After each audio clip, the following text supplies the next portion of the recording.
to start again on the 13 Ikrim. 13 Ikrim. Now, 13 Ikrim is what the Rambam writes is an important part, not important, it's the definition of a Jew. You want to define what is a Jew, says the Rambam, if he has those 13 Ikrim, he is considered a fellow Jew, and you have to treat him with all the halachas that one has to do with the kindness and the thank you so much. For the kindness for all that people do to a fellow Jew, and also each one to each other. You have to treat them in that way. After that, says the Rambam, there's another level. Even if the guy does sins, and even the guy is a sinner, it doesn't make a difference. Of course, it makes a difference. He's going to get punished. I'll read you the words of the Rambam. Thank you so much. Go ahead, Rodney. That's really. Yeah. We're going again over the 13th page of the Rambam, and we're going to see how the Rambam addresses this concept of Kol Yisrael Yesh Lehem Chel El Mabah. What's the message of it? What's the idea of it? And what is the definition of El Mabah? What's the definition of good? What's the definition? And we're not going to be able to cover everything in one day. Not because of anything else. It takes away from the value to understand things. So we're going to do it in parts. We're going to get it a little bit, each piece, see where he's going. But the message that we're going to get out of it is, why are we here? What's the purpose? What is the ultimate perfect Jew? Is the perfect Jew a guy who thinks about the reward, and a guy who says, I'm going to do everything that I do to be able to one day have a great Olam Haba and have the front seat row in the arena where everyone's going to be sitting the Yeshiv. I'm not going to be sitting in that front arena, and that's the focus of the guy. And then I'm in Zivat Shechina. I'll be living in a world that's such a geschmacka world. Is that the purpose of this world? Is that the purpose of a Yid? Is that the purpose of a Yid? Is working towards getting a big Olam Haba. And we talk a lot about the big Olam Haba a person gets. So let's talk a little bit about that, especially here, starting off. It sounds like that's really a focus. And the Rambam's going to be working through this, and we're going to go through this a little bit, and he's going to his message is, it's not the focus of a Jew. So what is the focus of a Jew? We'll get there. But he's going to come out with a few conditions, and the goal over here is to feel closer to what you have to come to, what we're trying to do, why we're here. And as you grow older, I'm not saying I'm more than 22, but as you grow older, you start feeling more about what the value of life is and what the purpose of life is.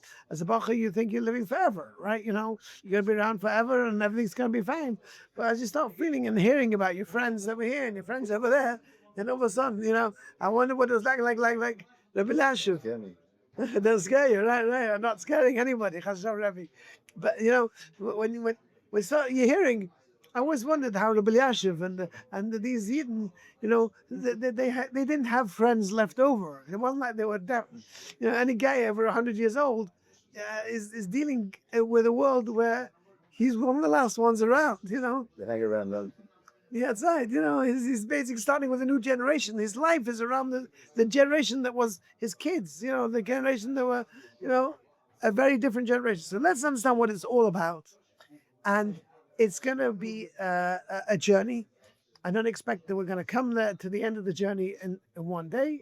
And the purpose of the journey is to know, as somebody once told me many times, but I say it over many times, think of what they want to write on your grave, and then work your life backwards.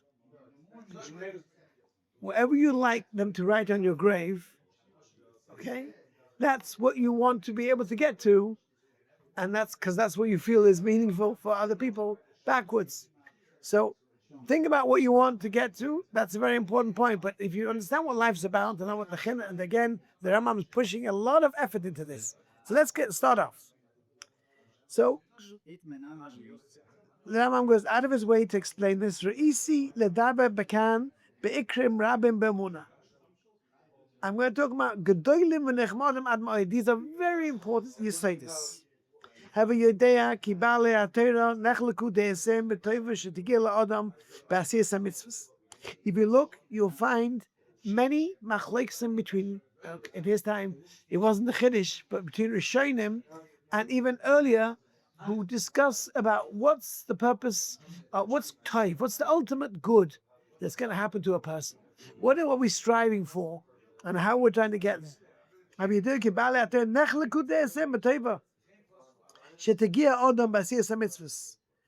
They discuss what's going to happen to. I mean, there's psukim in the Torah also. And al-Basham. And then also there's a big machlekes about Ruach, about the evil. What's the evil that's going to happen to us? If Chas v'Shalom, we don't do what we're meant to be doing, and we don't live the life that's appropriate for us. And machlekes Shabbos ma'od. Levi ishtanus sechleim, based on people's different way of thinking. And there's so much confusion in this area. It's a very confusing area.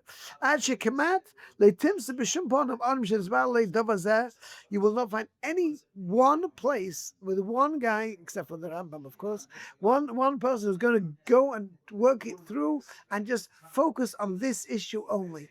You won't find anybody who discusses it as a topic. A minimal.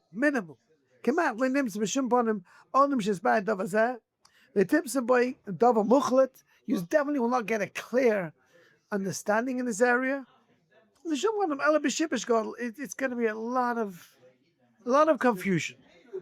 So then he starts off, and he's going to go through five different groups of people. They sound a little similar one with the next, but some of them, as you see, they change a little bit. So the first one is what I would say most people have. The ultimate in life is Gan Eden. And do mitzvahs is the whole purpose of mitzvahs is for Gan Eden.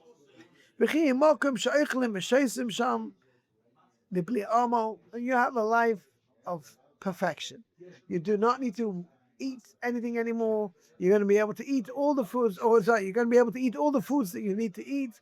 It's going to be prepared for you exactly how you like it, and you're going to have foods, whatever you're going to have, without you having to do any cooking. And you're going to have houses and beautiful houses and beautiful. And we're just discussing how does Olam Haba look. And it's going to be a place where the food is going to be amazing, and the carriage is going to be. And I think they even say that story with a Chassidic Rebbe that was once had a wagon driver who literally went out of his way to get him on time for Shabbos.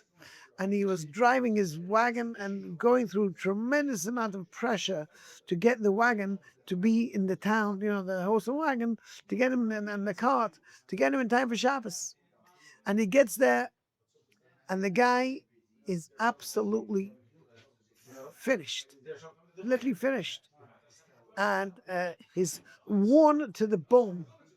And as he gets off as he gets off, when he arrives, he gets out of the wagon, and he just gets off his seat, and he gets up, and he collapses and passes away. The driver. It's a story. So they asked the Rebbe, what's going to be with this guy? What I mean, look what he did. He's Mesiras Nefesh for Shabbos. I mean, and the Rebbe to have a beautiful Shabbos. He did it. He went to the ultimate level, and did this. So he says, you know, this is Chazal say Yaf Achas. The person can sometimes be kind his Olam Haba in Sha'achas. So they asked the Rebbe, but the guy can't learn. What's going to be his Olam Haba? So the Rebbe says in his Olam Haba is going to have beautiful steed, beautiful horses, and they're going to be white horses, gorgeous riding on a beautiful straight road, and he's going to be able to go riding and riding without any problems at all. That's going to be his Olam Haba. Where's he going to? Wherever, I don't know. And he's going to be enjoying the ride. He's going to be enjoying the ride. He's going to have an ultimate ride forever and ever. That's an expression which people will think about based on his. He doesn't know anything about learning, but for him, that's the most important thing to have. To have a beautiful. So his Olam Haba is going to be based on what's important for him. That's what I heard. So he's saying over here that's exactly what it's going to be. Whatever is important for a person, the beautiful beds and beautiful what they call blankets made out of silk, and they're gonna have a geschmack time in Olam Haba. It's going to be a place of Shangri-La. You ever heard of the word Shangri-La? You know what Shangri-La is? Shangri-La. Anybody knows what Shangri-La is? Okay, Shangri-La is an expression that describes paradise. It's a place which they look at when the world is, the waters are nice and tasty, and want to describe a place. The Indians have this concept, the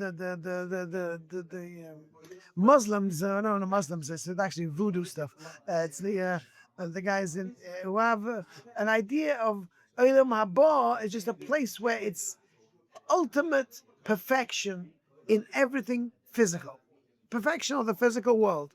It's going to be the world where the birds are making nice chirping sounds, and the water's flowing nicely on the thing, and the place looks like the perfect place called paradise. Your picture of paradise. She says some people understand that that's the definition. Shimonim u'v'somim, it's going to be beautiful smell over there. The Devarim is there. Devarim is there. Many different types of ideas, all based on perfection of earthly desires. That's basically what it is. I mean, Rahman al-Islam, we know what the Goyim, the Muslims have their definition of Olam Haba, right? With the 70 ladies, right? Because that's for them, their definition of Olam Haba is what they think is the ultimate perfection of Olam Hazeh, right? That the guy can be emotions on Olam Hazeh, right? It's not that. It's not that, of course not. What about the guy with the horses? What about that? So we'll get what is bad. By the way, we weren't going through one, but we're going to get through the message. The message that we're going to get through is they all have one big problem, but at least they get closer and closer to the emes. And then the next one is what's bad.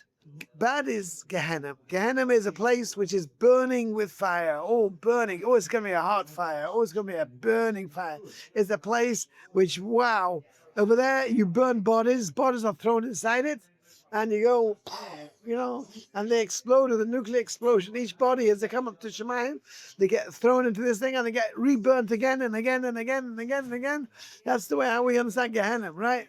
Very hot place, and we don't like to think about it too much, right?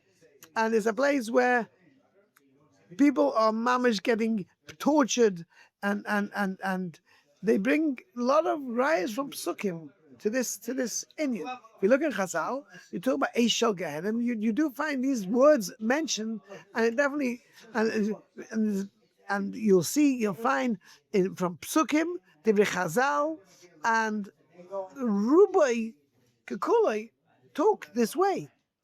It's not like it's foreign. It's not a foreign concept. Then we're going to go to the second group of people. What is the second group of people talking about? What's the ultimate good?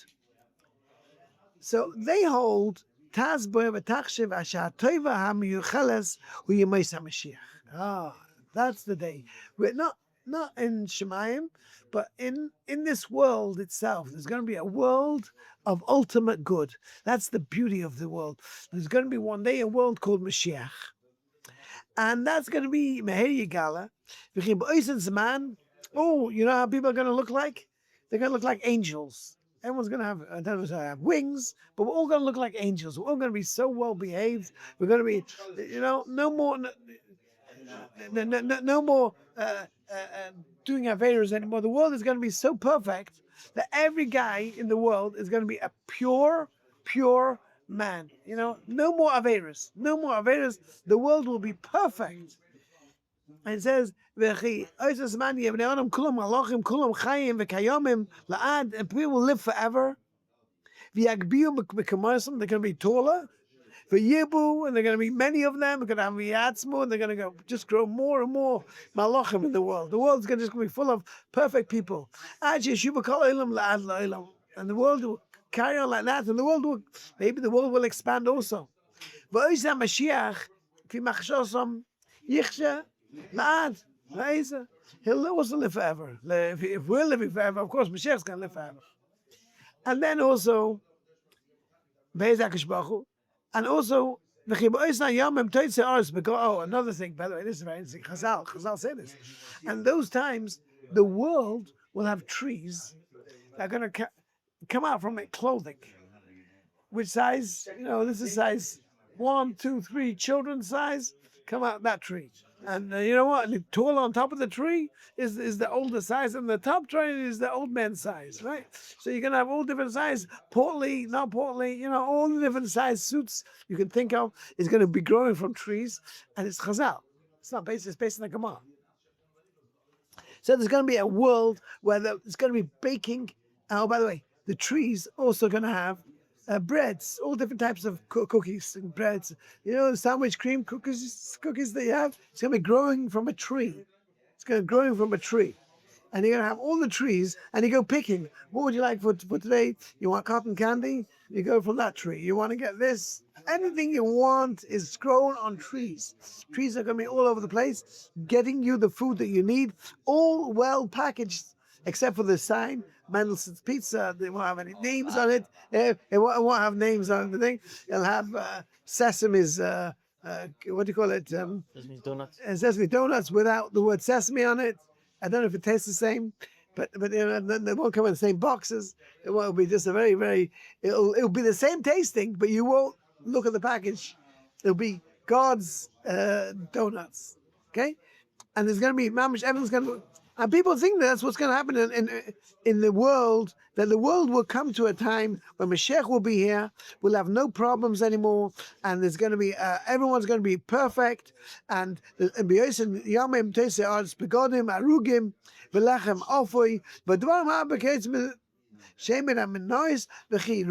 bad? What's bad? Guys who don't wake up for Mashiach. Guys who don't get up for Mashiach, that's it, goodbye. And they just they missed it. They were here while they were alive, and then they passed, and they missed the ultimate life. They missed Mashiach years.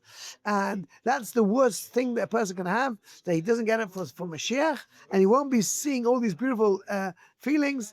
And by the way, he says there's many psukim in Chazal that fit into this pshat, and there's very logical pieces that fit into these words, and it's not something that's just made up. It's not made up. That's number 2. Then there's number 3. Now, these people hope there's a concept called Ches HaMeisim. Oh, that's a beautiful time. That's time for whom? Every guy will die. There'll be a time when the bodies all come back together again, and everyone's going to come back to his friends. I'm sure that was for me, of course. That's for me, of course. Okay. Amen. And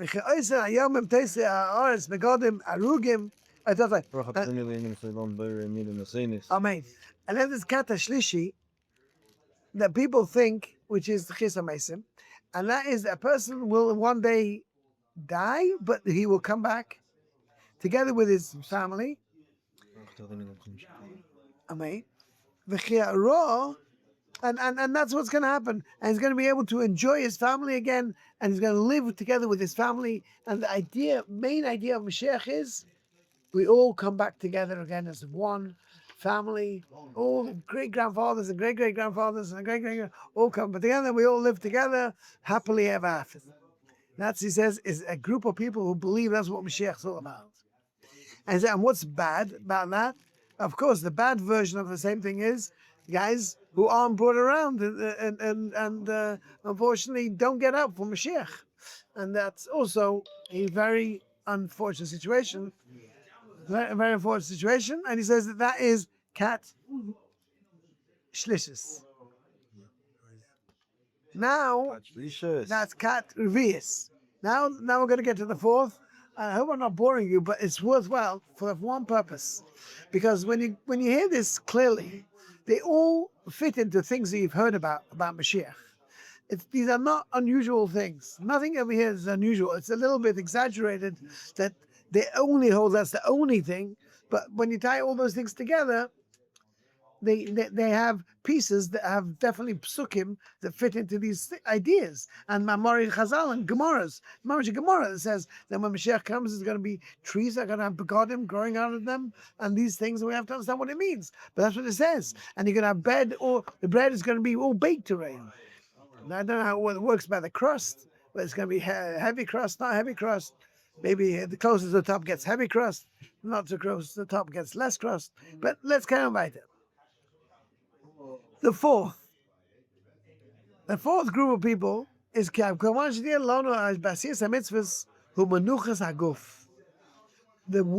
whole purpose of good in the world is to reach a stage when the person gets menucha.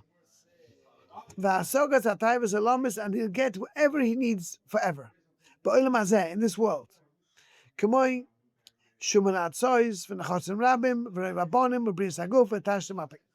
והשולם והביטחון והיש המלאך מישראל ויסנו שודים על מי שצלנו והרע שתסגנו שנכבה על התורה ההפך בעניינים האלה.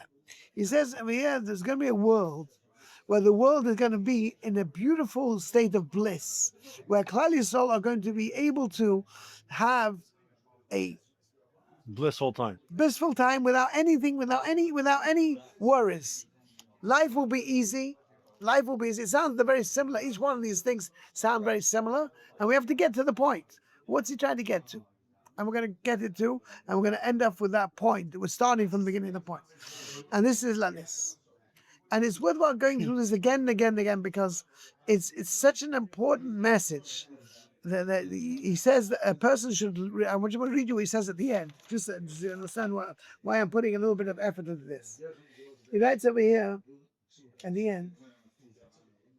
אבל אני עשיתי זה, לפי שראיתי בו, ונערכתי בדברים הרבה. I went much more than I usually go. ויצאתי מעניין חבורי, and I went outside what I normally what I'm writing about. I'm writing Perish Avishtais. And I'm going now to explain about the world and what's Olam Haba. Why did I do that? Well, I went outside my comfort zone, or not in comfort zone, outside what I meant to. The Rambam was a very organized person. I told us many times. The Rambam was extremely brilliant, organized. Those things usually don't go together. You get, it's a flaking of guys, right? No, he was mamish, well organized from the ages of his young ages, from when he was running away until about in his 20s. He was learning with his father, and he wrote the Pirish called Pirish HaMishnais. The Pirish HaMishnais is what he wrote when he was running away with his father, and he finished in his 20s. Pirish HaMishnais was finished in his 20s. As he was learning each Mishnah, he was writing also how many mitzvahs he got from the mitzvah. How many mitzvahs he was getting from this mission, right? What mitzvah he was getting from this mitzvah. And all of a sudden, when he finished, and it's not me who was saying this, the Rambam himself says, that's what I did. And when he came to the end, he realized there's far more than 613 mitzvahs. Much more than 613 mitzvahs. From every Mishnah, he learned out another mitzvah, deraisa. So what's going on over here? So he decided what he was going to do was, he's going to make, and you understand what's Sefer mitzvahs, which is just the 14 klolim. He didn't know how many klolim was going to come up to, but he worked out to put everything into a klal to fit in the 14 mitzvahs, the 613 mitzvahs, to make it 613 mitzvahs. So he wrote Sefer mitzvahs after writing every Mishnah and what the mitzvah was, and he put it into a klal. So therefore, a lot more could fall into the prat. You can have a lot more of the prats fall into that cloud. Then after he finished, he wrote, of course, every mitzvah in the mitzvah, Sefer mitzvahs, he wrote out those 613 mitzvahs so it should fit in, and he put them in the assays and those assays, and then he explained each one within that realm of that cloud. Then he did something else. I'm going to write a sefer that's going to be all about mitzvahs. Again, only on the mitzvahs. And I'm going to write and explain in the order that you can look at the mitzvahs and take all the Gemaras. This is what the brilliance of the Mishnah Torah is. I'm going to take all the Gemaras and make them into a subject. Like, you say that Torah. And he went and he made his, in the format of Mishnahs, like 6 halakim, try to do it in that format, and then have each Mishnah, each Perek, and each Masechta. That's what he did, Hilchos Stalker. So he took an Indian like Stalker, and he put in all the mitzvahs that are to do with Stalker in a very Mesudadic way. He did Hilchos Yibum, and he took all the mitzvahs to do with Yibum from all the Gemaras, but he put it under the mitzvah, on the one mitzvah that it is. And that's all he did. And if you look at every single, I mean, that's what he did. You have a Rambam, I'm going to show you just a Rambam. Any Rambam. I mean, the first volume is always the best. That shows you what's going on. And I want to show you how organized he was. Brilliant. You got the first volume? Yeah. The fantastic matter. Right. So over here, Fantastisch. over here, he writes, over here, where did I get all this from? In his Akdama, Sefer Mitzvahs. He writes exactly why he did it, how he got to this point. And he writes over here,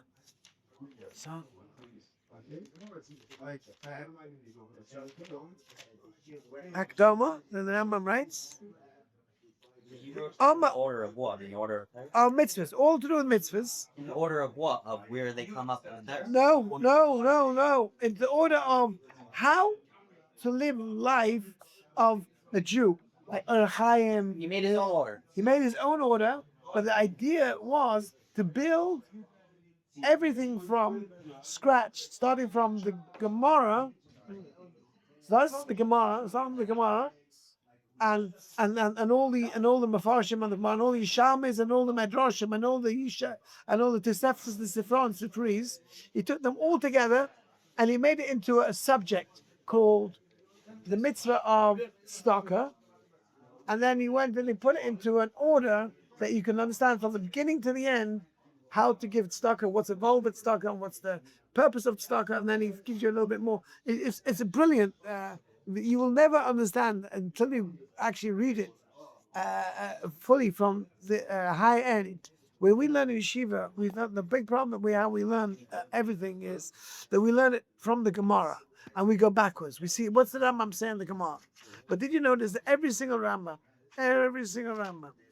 when you open up anything, when you're starting up a Rambam, you'll see like this. Very interesting thing that you don't notice when you're talking yeshivas. He starts off like this, Hechas Talmud Torah. So it says, Yesh bechlolo shtei mitzvahs asay. It has 2 mitzvahs asay. Rishona lo matera, and next one is lechaved melamdeh v'yodeh. So under mitzvah Talmud Torah, he starts off with the 2 mitzvahs deraisa. Now, Obiyo shtei mitzvahs elu b'brakim elu, and every single time he does the same thing. You want to start the next ones? You say the Torah. That's a very interesting one. This one is very brilliant. Because you say the Torah means these are the basics the person has to know to learn Torah. He says, Torah, yesh bechlolon esem mitzvahs. I don't think I said Torah. Okay, so what did I say now? Yesh bechlolon esem mitzvahs. There are 10 mitzvahs of Yesodus sticker mitzvahs that you need to know for your Torah. Rebbe noticed I got a new glass. Yes. Sheish mitzvahs asay. If I'm sitting so close, the Rebbe should notice me. Sheish mitzvahs asay. The Amos list to say, what are they? You have to know that there's a Hashem. They shouldn't have in mind somebody else. And again, liyachtoi, la'avdoi, la'oyavoi, liyirim imenu, l'kadish shemoy, shleichal shemoy, la'abe devarim shnikra shemoy aleim. That's the throwing away Sheamus is midarais. Sheamus is midarais. We're talking about where it's got Shem Hashem. Shmoya min anovi hamedab b'shmoy You've always got to listen to Nebuah. According to Rambam, it's major. Nebuah is one of the Ikrim. You know, we have Chav Dal and Sefer Tanakh. Right? You realize most of it is Nebuah. Right? All of it is Nebuah. So Rambam holds, if you're kaifing that, you're kaifing Teres Moshe. You're not a Jew if you're kaifing Nebuah. Yeah, but in his comments, he only says Shnevuas Moshe Rabbeinu al Nisami. Look carefully, and the one two before. Yeah. Shekol Nevuah, Shenibur, Shekol Nevuah, that's two before. How do I know that? Because that's what he speaks out. That's an Iker by him. Ham holds, it's the aside,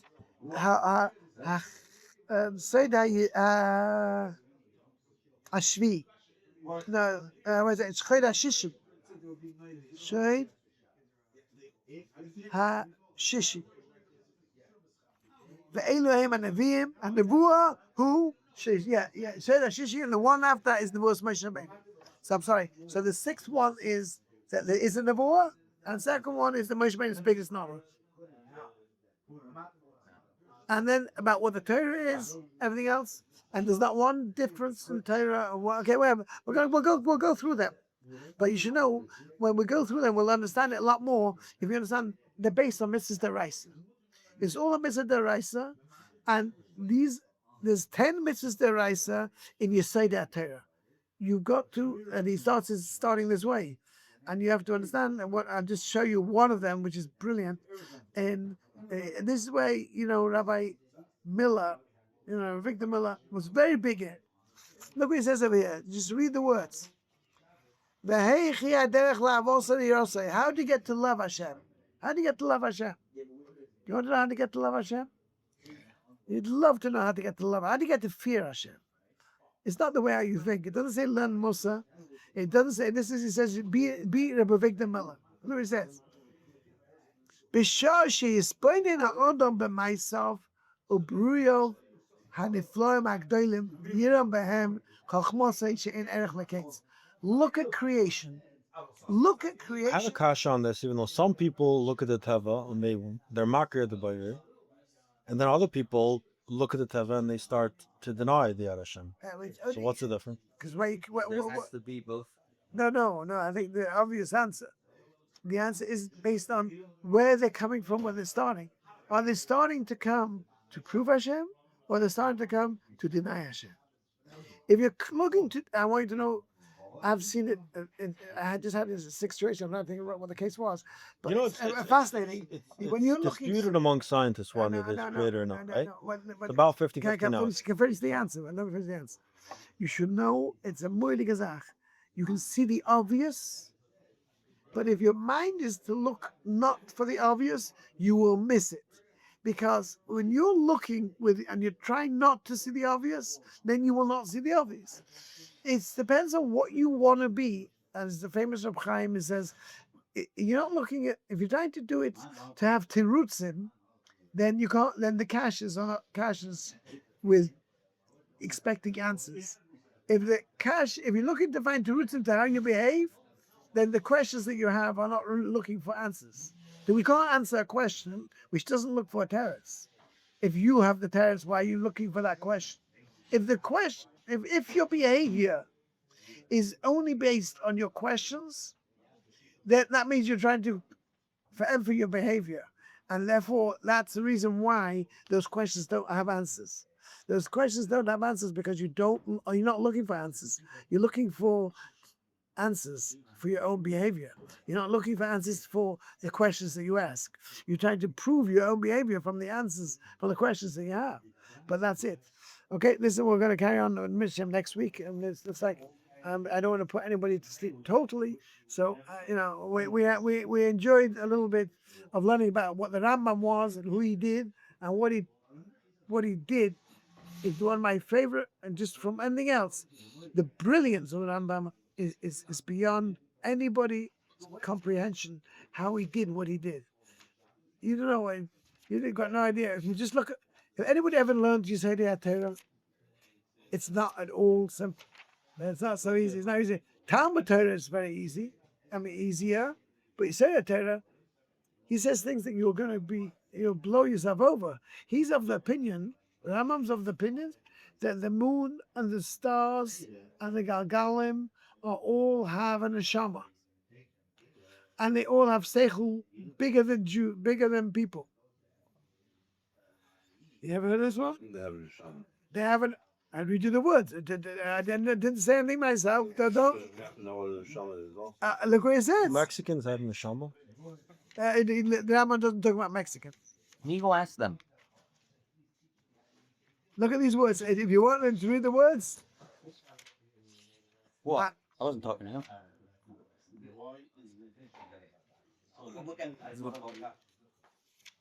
I gotta read you the words. You like that one, huh? You like that one? Get it up. I saw it. Oh no, second. That's not what. So let's just. What makes these sandwiches a duplex? Can I read you a Rambam just quickly before we can start? Kol ha'kechom v'gagalim kulam bali nefesh v'deya v'heskalein. They all have brains. V'hem chayim v'oim d'makim es mishayi v'olam. Kol echad v'echad v'godle malosai. Mishabchem farim v'yesu kamei malachim. Kshen shemakim es ha'kishpochu kach makim es v'atzmom. Makim es ha'malachim shel malamem. V'das ha'kechovim v'agagolim mu'ota midas malachim. How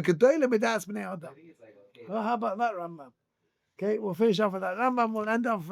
So the Rambam has a very interesting Rambam. You ever heard that before? Amazing. We'll talk about it another time. Prayer. Yeah, I'll tell her.